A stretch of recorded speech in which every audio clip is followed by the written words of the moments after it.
Alright guys, listen to me. I have a question that I absolutely need an answer to. I have been wondering about this literally for years.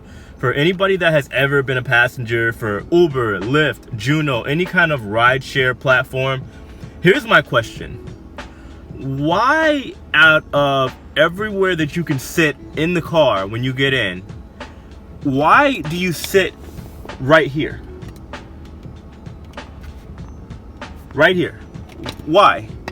I'm legitimately curious. Like, if you're just one person, why do like complete strangers feel the need to sit up front with a complete stranger? And I'm not saying it to be a dick. I'm literally just like, I'm curious. Like, when people get in the car, right? And or let's say I pick somebody up, they literally just sit right here in the front next to me, and it's literally the most awkward thing in probably the history of the world, because they're strangers and we're rubbing elbows and whatnot. It's weird. Right? Now, there are obviously some exceptions. Now, if there's a full car and there's like 4 people or 5 people, whatever the car's capacity is being full, obviously somebody needs to sit in the front. Right? Also, if somebody is possibly down to have a conversation and not make it awkward, of course they can sit in the front. Prefer they sit back there, but you know, whatever, it is what it is. But I'm just legitimately curious. Like, I get we're in a new world now. This is 2020, where you have strangers getting picked up by strangers and strangers living in other people's houses for like a day or whatever, you know, Airbnb, that whole thing.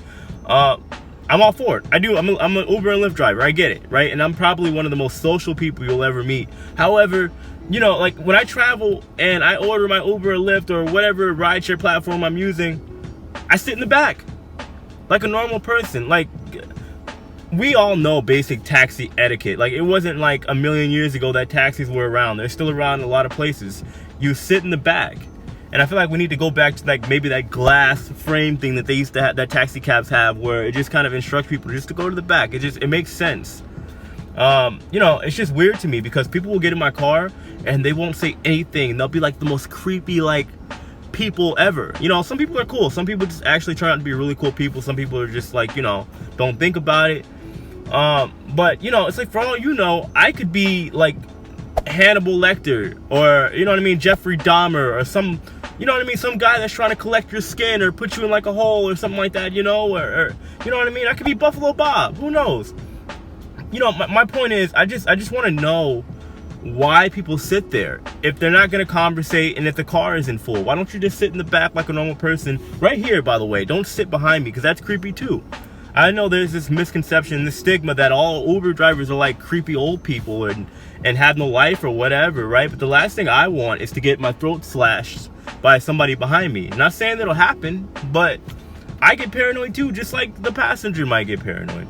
I just want to kind of put that PSA question out into the air, because I'm legitimately curious. If somebody can answer, if anybody sees this, I know this video is probably going to get like 5 views, but maybe one person out of that 5 can please let me know why the heck somebody feels the need to sit right here when there's nobody else in the car. Somebody please let me know.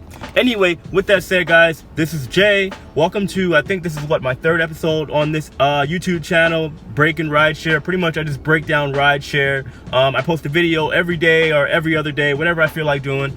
And we just talk about the rideshare stuff, whether it be for passengers or drivers or whatever. So if you guys haven't already, smash the heck out of that like button, and make sure you guys subscribe. That's all I have to say for today, and I'll see you guys tomorrow or Monday. One of the two, depending on how busy or free I am, or when I come up with something to talk about. Until then, I'll see you guys later. Answer that question, please, for me, and I'll talk to you soon. Take it easy.